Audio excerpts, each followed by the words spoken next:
some of us will be going back to our offices soon, and some of us will continue to work from home. But whether we continue to work from home or we go back to our offices, we've been advised to maximize outdoor air intake due to the pandemic.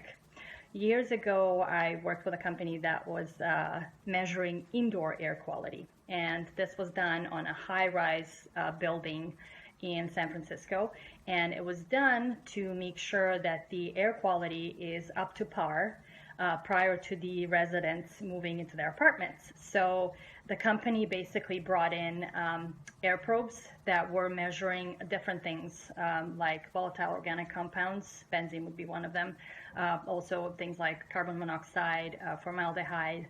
And I live in a building that does not have air conditioning, but we do have these louvers that basically maximize outdoor air intake.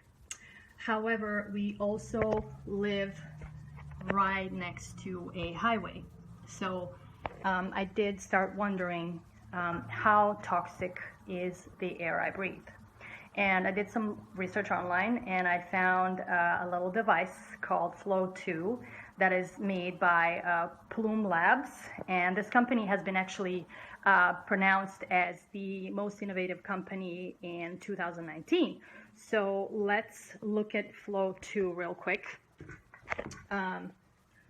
This is Flow 2, and this little device is the only indoor and outdoor measuring device that actually measures the concentration of nitrogen dioxide, which is produced by the cars that I just showed you. And what I'm going to do right now, I had this device, I basically downloaded the app, and I measured air quality inside my apartment overnight. And what I'm going to do right now is go for a walk.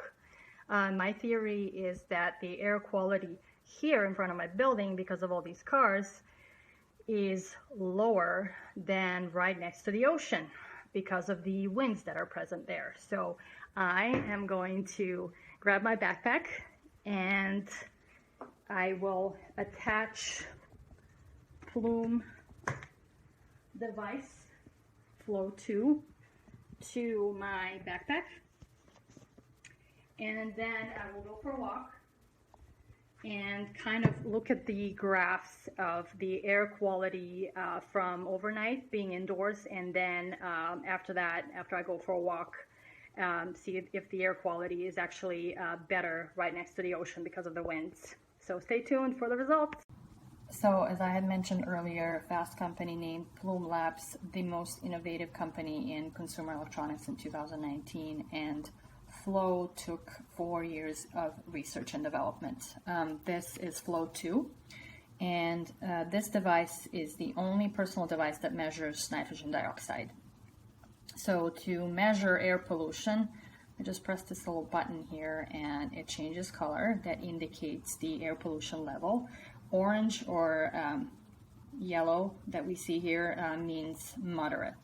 And the idea behind Flow is for people to be able to stay at home on high pollution days, or for runners, for example, to take a different running path.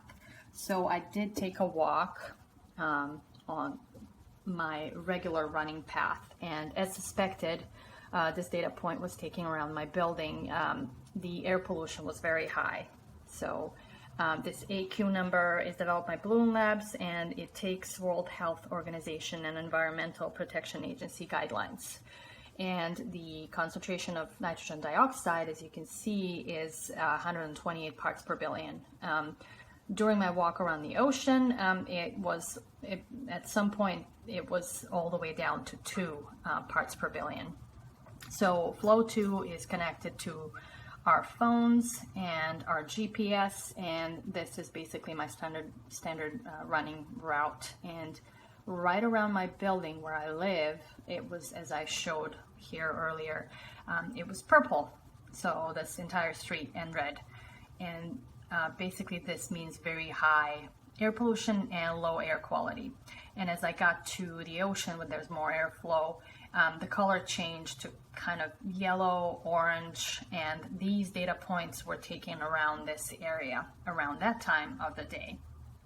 And I did look for EPA charts to kind of make sense of what the concentrations of nitrogen dioxide mean.